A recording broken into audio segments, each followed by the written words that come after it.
اسرائیل نے غزہ پر قیامت ڈھا دی، زمینی فوج شہر میں داخل، نسل کشی کے لیے فاسفورس بموں کا استعمال، بجلی انٹرنیٹ سب بند، اقوام متحدہ کا بھی عملے سے رابطہ منقطع، اسرائیل کی زیر زمین 150 اہداف کو نشانہ بنانے کی تصدیق، حماس کا اسرائیلی حملہ پسپا کرنے کا دعویٰ۔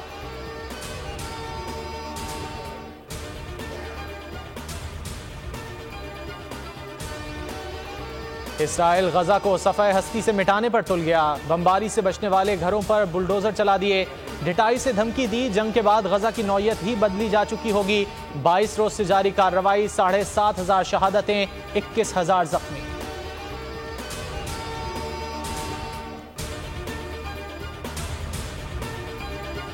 غزہ میں 20 لاکھ انسانوں کو تباہی کا سامنا ہے، سیکریٹری جنرل اقوام متحدہ اینٹونیو گوتریس کا فوری جنگ بندی اور یرغمالیوں کی غیر مشروط رہائی کا مطالبہ، کہا غزہ میں شہریوں کے لیے ناقابل تصور تباہی ہے، سب ذمہ داریاں ادا کریں، تاریخ ہم سب کا فیصلہ کرے گی۔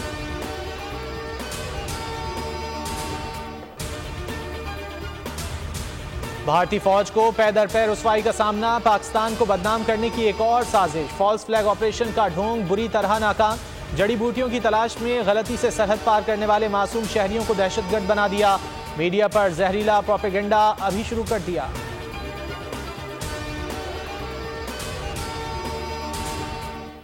گیس کی قیمتوں میں کتنا اضافہ ہوگا، وفاقی کابینہ پیر کو منظوری دے گی، اجلاس میں معاشی اور سیاسی صورتحال کا جائزہ لیا جائے گا، اقتصادی رابطہ کمیٹی کی سفارشات کی توثیق کی جائے گی، غیر قانونی تارکین وطن کی واپسی کے حوالے سے پیش رفت پر غور ہوگا۔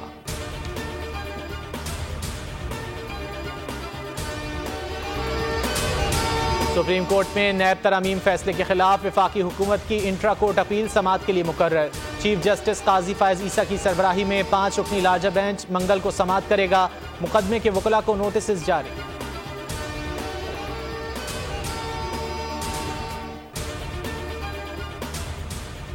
وزیر اعلیٰ پنجاب محسن نقوی کی زیر صدارت پلاننگ اینڈ ڈیولپمنٹ بورڈ میں 3 گھنٹے طویل اجلاس، تاریخ میں پہلی مرتبہ اجلاس میں صوبائی وزراء کی بھی شرکت، 43 ترجیحی منصوبوں پر پیش رفت کا جائزہ، وزیر اعلیٰ کی منصوبے ٹائم لائن میں مکمل کرنے کی ہدایت۔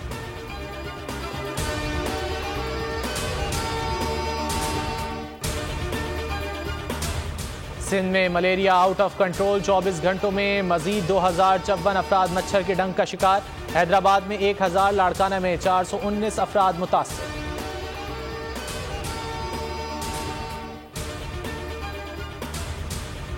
سکھر میں 2 روزہ پاکستان لٹریچر فیسٹیول کا آغاز، نگراں وزیر اعلیٰ مقبول باقر نے افتتاح کیا، کہا احمد شاہ نے مجھے قابل لوگوں میں لا کھڑا کر دیا، فیسٹیول کا افتتاح قابل فخر ہے، فیسٹیول میں مصطفیٰ قریشی، منور سعید، نور الہدیٰ شاہ سمیت نامور شخصیات کی شرکت۔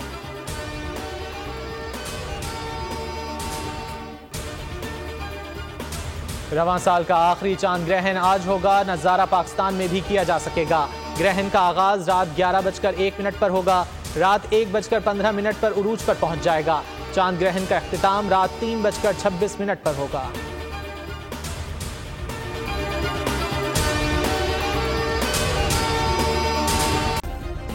سبسکرائب کریں اور بیل دبائیں تاکہ کوئی خبر رہ نہ جائے۔